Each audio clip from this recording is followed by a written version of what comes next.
Bien, saludos. Esto es Metrópolis Social, un espacio en el que buscamos analizar, comentar, guiar y educar en relación a temas sociales, económicos y políticos de todo el mundo. Como siempre, a mi lado el señor Alejandro Cuevas Tavares y este servidor Fabricio Geraldino.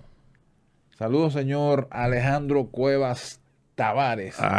Saludos, Fabricio Geraldino, y un saludo a todos aquellos que nos estén mirando desde cualquier latitud del mundo. Buenos días, buenas noches y buen provecho. Cualquier cosa que estén Lo haciendo, que sea. lo que sea.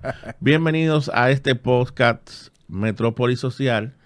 Y hoy tendremos un tema interesante, un tema que está en la palestra, un tema que puede afectar a nuestro vecino país de Haití, ya que hay una institución que se llama Naciones Unidas que se está reuniendo y va a tomar una decisión en unas cuantas horas o días por venir acerca de la intervención multilateral del vecino país de Haití. Pero no nos enfocaremos en eso, sino por qué Naciones Unidas tiene ese poder, de dónde emana ese poder, de dónde surgen las Naciones Unidas. Y también hay que ver, Alejandro, hay que analizar de qué tipo de intervención estamos hablando. Porque quizás algunas personas creerán que estamos hablando de alguna intervención militar, de alguna intervención especie de golpe de Estado, cuando realmente lo que estamos hablando es de una intervención de paz, una misión de paz para controlar las situaciones, valga la redundancia, incontrolables que están ocurriendo en el vecino país, de la República Dominicana, Haití, y que desgraciadamente afecta la isla completa. Pero antes, ¿de dónde nacen las Naciones Unidas? ¿Por qué tienen las Naciones Unidas esta prerrogativa de enviar misiones de paz o de implementar toda una serie de políticas o programas en estados que son total y absolutamente soberanos, Alejandro? Pues debemos de remitirnos a la Carta de San Francisco, a la conferencia, a la Carta del Atlántico primeramente, y a la conferencia de San Francisco del año 1945, donde es que surge la génesis de las Naciones Unidas, donde uno de sus postulados era mantener o es mantener la paz entre los miembros que componen las Naciones O Unidas. sea, estamos hablando de que ocurrió inmediatamente, finalizó la Segunda Guerra Mundial. Claro, pero también podemos hablar también de que su génesis estuvo en las reuniones previas de los grandes líderes de los aliados de la Segunda Guerra Mundial. Entonces, podemos hablar de Joseph Stalin, de Joseph Stalin, Rusia, Rusia, Winston Churchill de de Inglaterra Inglaterra, y de Franklin Delano Roosevelt por los Estados Unidos. Ya su última reunión el fue eje. en Teherán, Irán. Primero tuvieron en Yaltas y la reunión final fue en Teherán, donde se empezó a discutir la creación de un organismo multinacional, Multilateral. multilateral, que tuviera un conglomerado de los países aliados y los países defensores de la libertad, como ellos se llamaban, para crear un mecanismo de no volver a caer en esa guerra tan cruenta como fue la Segunda Guerra Mundial, que si nos vamos más para atrás, el padre, o vamos a decir el abuelo o el padre de lo que es la ONU, es la Liga de las Naciones, Sí. que surge inmediatamente después de la Primera Guerra Mundial, La fallida Liga de las que Naciones. fue fallida porque la no participación de los Estados Unidos dentro de la liga, ya que el presidente Wilson fue el propulsor de esa institución, pero evitó que los Estados Unidos participaran Y eso le restó fuerza e importancia a esa Liga de Naciones que no tuvo suficiente carácter de hacerle frente a países como Italia y como Alemania, que querían revancha, que se rearmaron, que Sí. violaron muchos tratados entre países y de frontera, y eso dio al traste con la Liga de las Naciones. Pero tomando esa experiencia previa, es que para la conformación de este nuevo organismo, en ese entonces, la Organización de las Naciones Unidas, se establecen varios estamentos dentro del mismo. Y uno de ellos, y el más importante para el tema de seguridad, es el denominado Consejo de Seguridad, en donde hay 4 miembros vitalicios y que tienen derecho al veto. Y el hecho de que uno de ellos se oponga, ahí mismo se debe abortar cualquier tipo de plan relacionado con intervención ante cualquier país. ¿Y cuáles son esos 4 miembros con derecho al veto? Estados Unidos, Sí, Rusia, sí, Francia, sí, Inglaterra, sí. China, Y China, las exactamente. grandes potencias Las actuales. grandes potencias del mundo. Y esto, Alejandro, y amigos y amigas, no fue, no fue y se mantiene por razones muy obvias.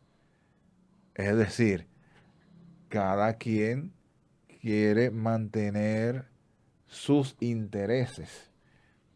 Nadie va a votar por algo que quizás sea justo, pero que afecte tus intereses. ¿No? Y hablar también que después de la ONU es el organismo multilateral que tiene casi la totalidad de de los países del mundo. En el 2011 entró la República de Sudán, que no era parte de la ONU, ya que hay países como el Estado del Vaticano, que es admitido dentro de No, la es un ONU, estado, pero no es un país. pero no es un país, es un Estado, que está dentro de la ciudad de Roma. Es el estado más pequeño del mundo. Es admitido en la ONU, pero no tiene derecho. Es Exacto. invitado. Al igual que varias islas que son adyacentes a Nueva Zelanda, como la isla de Cook, que son Estado Libre Asociado de Nueva Zelanda, Sí, son países invitados en la ONU. O sea que correcto. después de la FIFA, que es la Federación Internacional de Fútbol, la FIFA es el organismo que más países tiene como miembro, Sí, la ONU. 193. 193 miembros del globo terráqueo y su sede principal está en Nueva York. Generalmente para esta fecha, entre septiembre y octubre, se invitan a los mandatarios de las diferentes naciones a un discurso de por lo menos 10 o 15 minutos ante la Asamblea General de la ONU, que es donde se sientan los dignatarios y representantes de todos los países que conforman la ONU. Este año el secretario general es de origen portugués, Guimarães, Antonio Guimarães. Anteriormente era Ban Ki-moon y han pasado secretarios de la ONU famosos, está Kofi Annan, Guterres. Guterres, Sí, sí, Antonio Antonio Guterres. Guterres, que sustituye a Ban Ki-moon. Ban Ki-moon había sido el que sustituyó a Kofi Annan. Sí. Y por ahí han pasado muchos secretarios de la ONU famosos. Y también ha habido también presentaciones de estadistas famosos, entre ellos un año en representación de Cuba fue el Néstor Che Guevara. Sí. A la Secretaría de la ONU fue también varias veces Fidel Castro. Grandes Ah, mandatarios han pasado claro. por esa asamblea. Ahora, con la ONU hay muchas cuestionantes.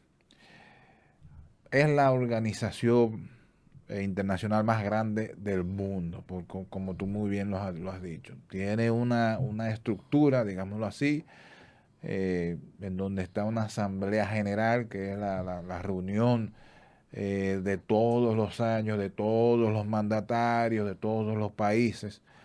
Está la Secretaría General, que es el órgano ejecutivo de la entidad, es quien da la cara en el día a día de las operaciones de la entidad y es quien propone formalmente.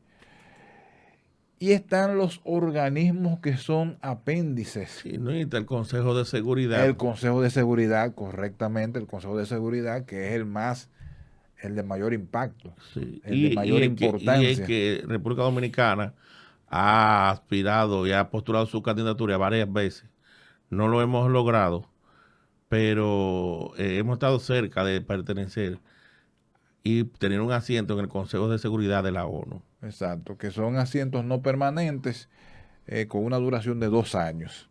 Entonces, también la ONU tiene una serie de organismos que son apéndices.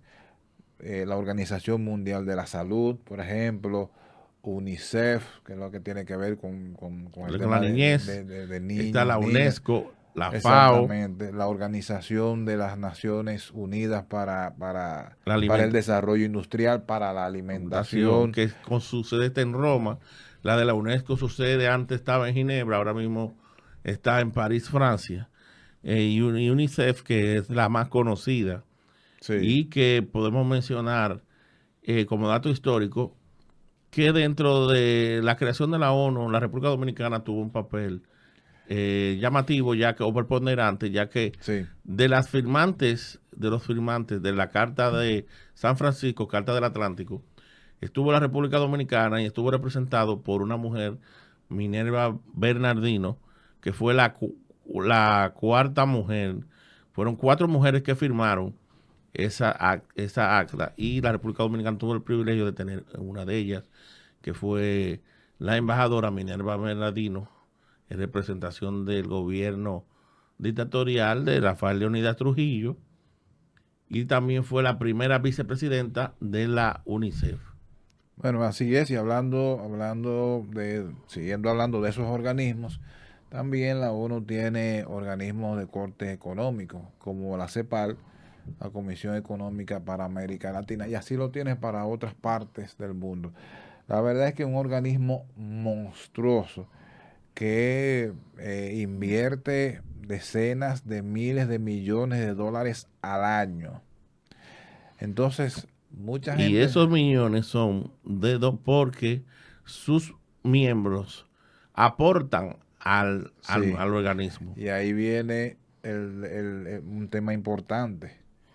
Quienes más aportan, más del 80% del total de ese presupuesto, son los 5 grandes, especialmente los Estados Unidos, que aporta alrededor del 27% del presupuesto total de la ONU. Entonces, por eso es que ahí viene el tema de realmente si estamos hablando de un organismo multilateral que tiende a buscar el equilibrio en el mundo, o si es un organismo de instrumentos geopolíticos para las grandes potencias. ¿Por qué? Porque si bien es cierto que muchos de estos organismos hacen acciones puntuales para el desarrollo de los países en vías de desarrollo, valga la redundancia, yo pienso que hay múltiples acciones que son loables, que usted no tiene forma de cómo no indicar su impacto, pero la realidad es que en los momentos en los que se ha debido tener una acción puntual para evitar cierto tipo de situaciones que afecten el mundo, la ONU no ha podido responder. No. Y ahí vamos a recordar lo que ocurrió en el 2003 con la famosa guerra de Irak. Guerra que no debió darse. No, y en el mismo África también, porque las intervenciones de la ONU en ese África Central, y esa África también de media, que Etiopía, el mismo Sudán, países africanos que han sufrido convulsiones políticas y levantamientos armados. Y la ONU ha querido intervenir, no ha intervenido y no ha podido llegar a ningún lado. Y han tenido muchas veces que salir de esos Sí, países y dejar no, la no, situación pero eso es cuando, peor o igual de pero, como la encontraron. pero eso es cuando llegan. Lo peor es que es cuando no pueden llegar porque no se ponen de acuerdo en el Consejo de Seguridad para tomar ese tipo de decisiones. Irak es un ejemplo de eso. Esa guerra no debió haber ocurrido jamás, porque se había demostrado previamente que Irak no tenía armas de destrucción Sí, masiva. Tú puedes pensar de Saddam Hussein lo que te dé la gana, perfecto, pero la realidad era que no había armas de destrucción masiva. Entonces, pero ¿cómo le hacía frente a la ONU? ¿Y cómo le decía que no a su mayor no había benefactor? forma, porque, como dijimos, si un solo de los cinco grandes se opone a una acción, pues ya se acabó todo. Entonces, ¿qué dice Estados Unidos? Pero bueno, perfecto, díganme que no, pero yo soy el que aporta el mayor porcentaje del presupuesto de esta institución. Y por eso fue que en un momento Donald Trump habló de reducir el presupuesto a la ONU, Sí. porque lo entendía a su estilo como una entidad infuncional. Y estamos hablando de decenas de miles de millones de dólares. Infuncional porque se supeditaron tanto al bolsillo y a lo que a la dádiva de lo que daban los Estados Unidos para su funcionamiento que no podían decirle que no. Estaban como quien dice comprándole indirectamente su conciencia. El tema está en que es una estructura tan grande, tan monstruosa, que incluso muchos de estos organismos que son apéndices ni siquiera responden directamente a la propia ONU. O sea que son totalmente independientes en la práctica, algo que no debe ser. No, y por eso vemos también que se ha desatado el multilarismo, el multi, lo que es tantas creaciones de organismos multilaterales, porque vemos que están las BRICS, está el G7, está el G10, está el Mercosur, estaba el ALBA en un tiempo, Sí, que cada por la quien. falta de carácter de esa institución que llamamos ONU. Ahora quieren tomar medidas en el vecino país de Haití para restablecer el orden de un país, porque tienen la capacidad geográfica, pero no podemos hablar de estado porque un estado es cuando tienen instituciones y un marco jurídico que lo denomina como tal. Sí, y la ONU viene haciendo este tipo de intervenciones desde su propia creación. Como hemos dicho, no siempre se ha hecho en el momento debido, no siempre se ha hecho de manera satisfactoria y Haití es uno de esos ejemplos. Recuerden cuando teníamos a la MINUSTAH, o sea, cuando Haití tenía la MINUSTAH hace cuántos años, alrededor de 10 años, más o menos. Y la verdad es que los cascos azules no pudieron hacer el trabajo Al contrario, dejaron peor la situación y se agravó con el el tema de terremoto. cólera. Y el Exacto. terremoto después vino los problemas de salubridad que siempre están latentes en la vecina nación de Haití por, por razones que todos sabemos, porque no hay control sanitario, un control de salud. Además, no hay un control de natalidad, porque hay una sobrepoblación de parturientas que vienen a esta parte No, es que a esta parte eso es de las islas. como animales ahí pariendo. Sí, No hay, como no hay decimos en buen dominicano, son como conejos curíos. exactamente, Y no es porque no hay una educación, un control de natalidad, porque es un país que es tierra de nadie. correcto. Creo que la ONU, o si van a intervenir los países poderosos, deben de reorganizar esa nación desde su simiente, desde su restableciendo sus instituciones, fortaleciéndolas, Y ahí, creando fortaleciendo sus instituciones, y claro. que la sociedad haitiana se ponga de acuerdo, porque si hay una sociedad bastante desigual y bastante dividida, es la sociedad Y haitiana. prejuiciosa entre ellos mismos. Entre ellos O mismos, sea, y es un común denominador desde su historia, sí, desde su génesis. no es lo mismo, no es la misma cultura de aquellos que están en el sur que aquellos que están en el norte. Ni To- mulatos ni negros haitianos se llevan to- uno con otro, ni no, los blancos haitianos tampoco. no, mucho menos todavía. La realidad es que este es un ejemplo de lo que mucha gente critica, porque si bien es cierto que en el caso de República Dominicana, que ha sido el país que más ha abogado para este tipo de intervención de paz, la realidad es que tenemos mucho tiempo en esto. Y desde el momento en el que se asesinó al presidente Jovenel Moïse hace 2 años, desde ese mismo momento nosotros hemos venido pidiendo con mucha fortaleza que se intervenga Haití, porque no hay con quién negociar, no hay con No hay. quién hablar. Y antes de eso, incluso de manera, digamos que menos, menos fuerte a nivel diplomático, exigíamos lo mismo, que alguien venga a imponer el orden en el vecino país.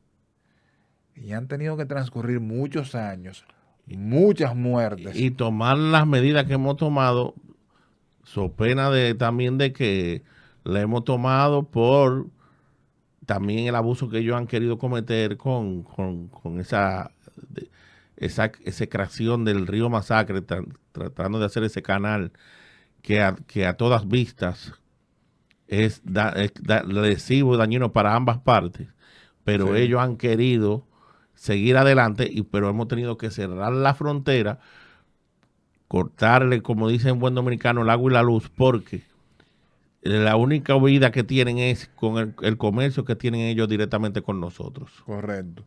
Entonces, yo creo que este tipo de cosas hace rato que ha debido ocurrir, que ha debido pasar.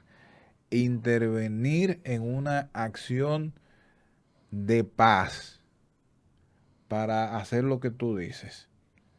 Primero, organizar la casa, organizar unas elecciones, fortalecer el sistema político, el sistema judicial, imponer el orden especialmente. Claro, ellos en todas estas misiones de paz primero se concentran en el orden. Por eso es que se habla en este caso de un año prorrogable. El orden, es decir, la paz en las calles. Ya luego lo demás es complementario, pero lo más importante ahora es el tema del orden en las calles. Ahora, lo que sí quisiéramos es que también se haga énfasis en ordenar la casa, porque ya esa gente para el año que viene deben tener elecciones, o debieran tener elecciones. Hace rato la constitución, bueno, Entonces si no tenemos, si no tienen esa mínima estabilidad política, nadie puede asegurar. Y además la República Dominicana no puede cargar con la presión que se ejerce, porque lamentablemente, ¿para dónde van? ¿Cuál es la Bueno, pero frontera es natural? lo natural, es lo que hace cualquiera. ¿Cuál es la frontera natural? Todo el mundo arranca por donde más cercano le quede salir de su país. Entonces, lamentablemente, nosotros hemos tomado una postura, los dominicanos, ciertos dominicanos, por X o Y, que hay ciertos trabajos que no los hacemos Como en todas partes del mundo. y que lo cubre que el inmigrante, porque lo que nosotros no hacemos aquí, lo hacemos en Estados Unidos, o lo hacemos en Puerto Rico, o lo hacemos en países donde Eso pasa emigramos. en todas partes Entonces del nos mundo. quejamos, no queremos quejar que el haitiano, vale, pero hermano, no Eso, estoy, oye, yo no estoy en contra, óyeme, oye, no estoy en contra de la inmigración. Yo digo que la inmigración, pero con orden, con usted, con sus papeles, con sus reglas, no ilegalmente. como en todas partes. Porque Como debe ser. así mismo nos maltratan a nosotros cuando vamos a otras naciones, si vamos ilegalmente, ¿qué nos pasa? Nos Claro, deportan. claro. Y fíjate una cosa, porque ahora hay una tendencia de los progresistas de, de imponer de que todo aquel inmigrante debe ser bien recibido en aguas extranjeras, bajo la premisa de que el inmigrante sale por una condición económica. Y esa es la grandísima verdad. La mayoría de personas, yo no puedo decir un número, un porcentaje X, pero la grandísima mayoría no se quiere ir de su país. Sí, ojo, Se va por condiciones socioeconómicas. claro. Pero ahí viene otra vez una crítica a la ONU. Porque así como se hace énfasis en que se ayude al migrante, en que se respete los derechos de ellos, entre otras cosas, y en establecer programas de ayuda multimillonarios para que eso se dé, porque esos programas no van dirigidos directamente a los países que originan que esa gran cantidad de migrantes salgan de los mismos. No, y muchas Porque que ahí veces viene, son pero, entes de pero, crítica porque pero ellos han espérate, tildado a este país porque de no, pero xenófobo. espérate, porque ahí es que está el asunto. Ahora mismo, por ejemplo, tenemos una situación en Nueva York, en Estados Unidos. Nueva York ha dicho no puedo más, no puedo más, no puedo. Entonces, ¿qué pasa? Situaciones negativas en los países de origen y situaciones negativas en los países receptores. Entonces, ni uno ni el otro. Entonces, ¿cómo le hacemos? Así es, ¿Cómo le hacemos? así es. Y eso Entonces, que que, se embrome todo el mundo. eso ha aumentado después de la llamada vuelta por México. Pero claro, La gente no se da cuenta de eso, porque la famosa vuelta por México, después que tú cruzas frontera estadounidense, el sistema de inmigración estadounidense te, te examina si tú no tienes algún problema con la justicia estadounidense o de tu país. Tú puedes estar libremente en suelo norteamericano, pero hay ciertos países, estados, que no te aceptan.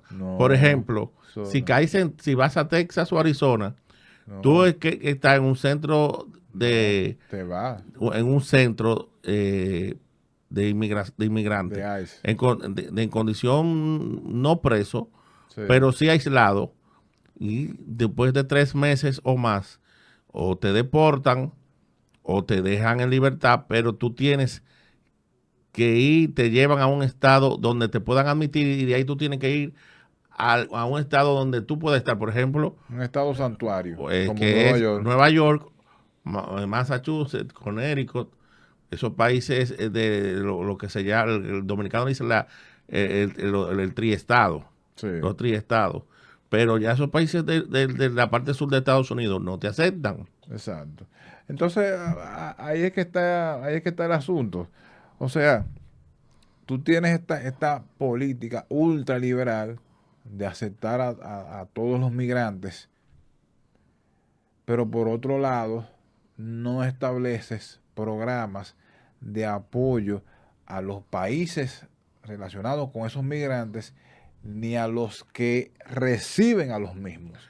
Sí. Entonces, ahí es que vienen las críticas a una No, organización como la ONU. y otro también, que la dependencia de la ONU, que tiene que ver con el inmigrante, con ese tipo de personas, ahora se me va el nombre de esa La institución, ACNUR. la ACNUR, muchas veces actúa de manera graciosa porque tildado a las autoridades Refugiados. dominicanas de xenófobos, de racistas, donde eso no existe dentro de nuestra sociedad dominicana. Si algo tiene la sociedad dominicana es que no es racista, porque nosotros somos una mezcolanza. Aquí no hay blanco. Pero, Aquí no, pero, aquí todos somos de color. Es una pero, pero, sociedad mulata, pero fíjate, totalmente. pero fíjate, Negra mulata. pero fíjate quiénes han sido nuestros presidentes, los colores de nuestros presidentes.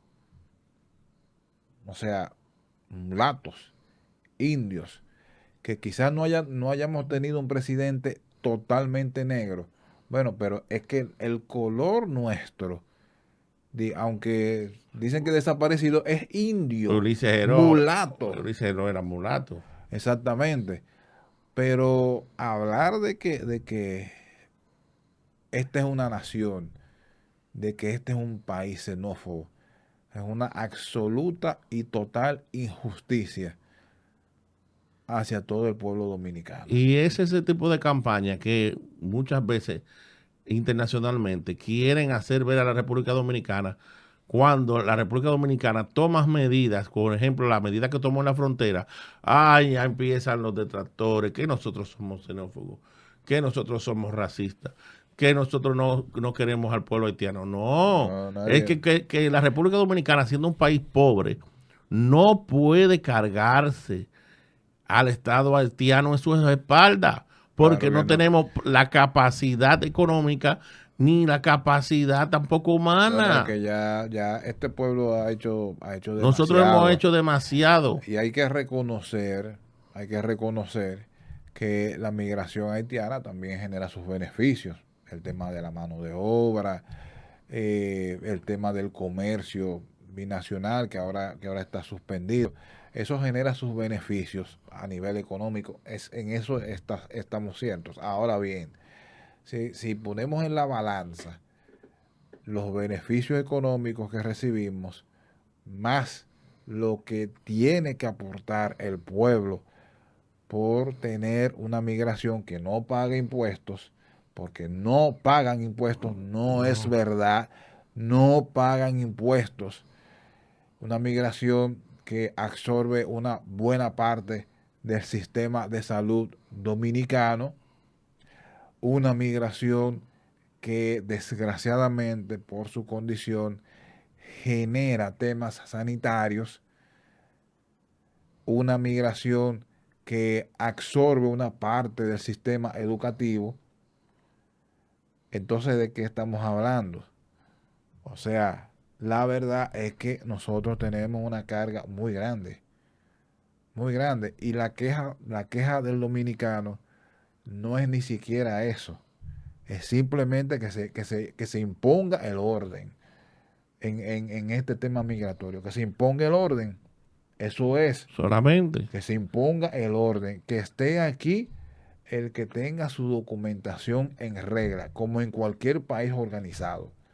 Y Y el otra que esté cosa, aquí trabajando. La mayoría de los migrantes haitianos son personas, los que yo he conocido, responsables, serios y trabajadores. y otra cosa, no podemos tampoco tildarle al actual gobierno, y no estoy defendiéndolo, de lo que está aconteciendo en cuanto a la inmigración haitiana, porque eso es una responsabilidad del Estado dominicano en sí.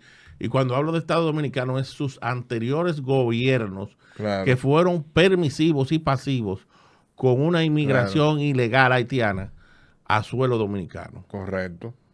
Entonces, ya con este tema del río Masacre, la verdad es que tú puedes decir, bueno, pero ¿y qué tiene de malo que ellos quieran aprovechar una parte de los 2 kilómetros que tienen del río? Perfecto, muy bien. Eso en un principio no tiene nada de malo. Ahora bien, ¿cómo nosotros podemos sentarnos con nadie en Haití? ¿Con quién? ¿Quién es la autoridad? ¿Quién es la autoridad? No, o nos vamos a sentar con un delincuente internacional. Como barbecue. Exactamente. ¿Con quién lo vamos a hacer? Y esa ha sido la principal queja del gobierno dominicano. ¿Con quién nos vamos a reunir? Y por eso 70.000 veces se había pedido esta intervención internacional. Porque en Haití no hay gobierno. No. No Entonces, hay una ¿con quién lo vamos a autoridad. hacer? No hay una autoridad de fuerza porque Esa, las bandas, y son las cuando que hablo, lideran. la que lideran las bandas, y esas bandas tienen un sinnúmero de líderes. Exactamente. ¿Quién es la cabeza? Entonces, Un, ¿con un quién lo vamos a delincuente. hacer? Con un delincuente no vamos a sentar. Exactamente. Entonces, decirle a este pueblo que es racista, xenófobo, eso es una absoluta y total injusticia. Hay que venir acá, a República Dominicana, para ver la realidad de toda esta campaña nefasta, injusta y pagada en contra de este pueblo. Hay que venir acá para ver la realidad. Y yo no te digo, quizás haya uno que otro que sí tenga esas condiciones. En todas partes los hay. Tú te vas a Claro. encontrar con gente racista, con xenófobos. Tú te vas a encontrar en todas partes del mundo con ese tipo de personas. Pero decir que este pueblo es xenófobo, o que el Estado dominicano, o que el gobierno dominicano practica la xenofobia, eso no tiene perdón de Dios. Así es. Entonces, por eso, por un lado, se aplaude esta decisión de la Organización de las Naciones Unidas, pero por otro lado no se deja de cuestionar su funcionamiento, para lo cual fue creada.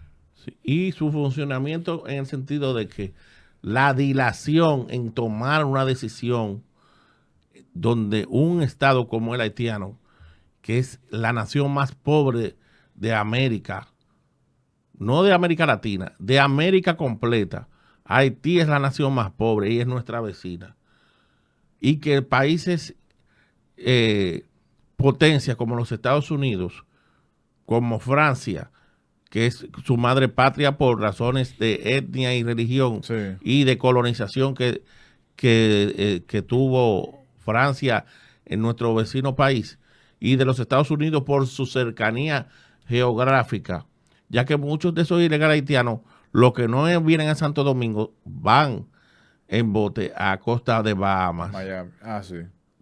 para ser aceptados en los Estados Unidos, principalmente en Miami, en la zona de la Florida. Entonces, eso le produce una presión también una presión porque se están yendo por lo que llamamos la vuelta de La Haití, vuelta de, sí. porque vienen desde el Darién, desde el tapón de Darién, caminando todos los países de Centroamérica hasta llegar a fronteras de Estados Unidos con México, por el Río Bravo, por Arizona, por Texas, por el paso de Baja California en San Diego, donde ya las autoridades mexicanas han tenido que intervenir un barrio en Tijuana que es netamente de haitianos. Correcto. Entonces, al ser la nación más pobre de este hemisferio occidental de América, y las potencias no han tomado una decisión, da mucho que pensar, y ahora la ONU quiere intervenir. No, pero está bien que intervenga. La, Está bien la crítica pero vamos a ver de qué manera interviene. Bueno, vamos a ver, pero la verdad que por lo menos es un paso de avance. El cuestionamiento mío es la dilación en tomar una decisión como esta, así como ha ocurrido en otros casos. En sentido general, yo pienso que que la ONU es una institución necesaria. Yo pienso que es necesaria, que sus aportes han sido más en relación a lo que se le puede criticar, pero necesita una profunda reforma real para ser verdaderamente el organismo para lo cual fue creado. No, y que no le suceda lo mismo que le sucedió a su precursora, Sociedad de Naciones, que llegó un momento de conflicto bélico tal que en su mediación no sirvió para nada y desapareció junto con el inicio de la Segunda Guerra Mundial. Bueno, es así. Entonces, Alejandro, lo dejamos por hoy, lo dejamos Así por es. ahora. Sí, es a todos los que nos han escuchado, han tenido la amabilidad de escucharnos este tema interesante de la ONU y que lo llevamos a un tema actual que nos concierne como nación a la República Dominicana. Este es Metrópolis Social. Recuerde darle a la campanita, darle like y escribirnos a nuestro correo metropolissocial@gmail.com y comenten cualquier tema de interés que ustedes quieren que nosotros traigamos aquí a este debate o a cualquier invitado que traigamos a debatir temas de interés nacional e internacional. Se despide Alejandro Cuevas, Fabricio Geraldino.